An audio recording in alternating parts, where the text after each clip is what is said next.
White people. Our ancestors were such great engineers. Ancient people of color. Must have been aliens. This comes from Decolonial Atlas. You can follow them on Instagram. The book that taught me most about this is The Broken Heart of America by Walter Johnson, but it's not the only book that talks about this. I was recently in this Catholic church in Arkansas, and I saw this.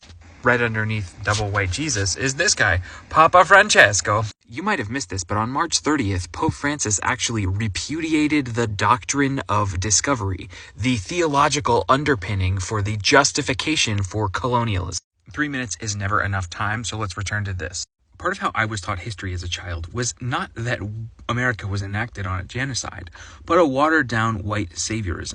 To even say these words out loud is kind of gross in 2023, but the way that I was taught history was, yeah, we did kind of kill a lot of the Native Americans, but it was okay because we were Europeans and they were savages. There's literally a whole song in the movie Pocahontas about this, and the doctrine of discovery was the fancy theological version of this. Cultural and theological superiority was the justification for spreading Western culture to the rest of the world. Part of why the arch is on the cover of this book is because the arch is, in many ways, a symbol of manifest destiny, which was a later in time version of this colonial impulse. We were the superior culture, and we therefore had a right, nay, an obligation to share our superior ways with the world, even if it meant we had to forcibly take lives and subjugate people to them. We didn't just do this reluctantly or every now and again or accidentally. This took hundreds of years, and St. Louis was one of the military hubs of the westward expanding genocide. Braiding Sweetgrass by Robin Wall Kimmerer goes into details about the boarding schools.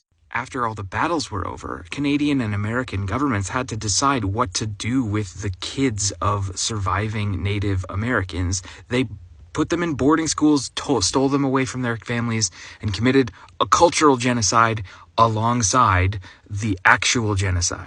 The same Pope who repudiated the doctrine of discovery also issued an apology for this, though many are claiming this is not enough. 2 points to close.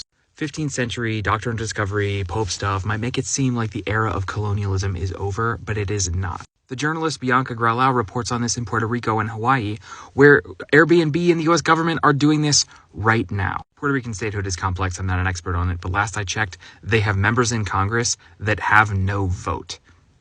We assume the worst about ancient cultures, but the truth is we don't know what would have happened to them because we erased most of them from history.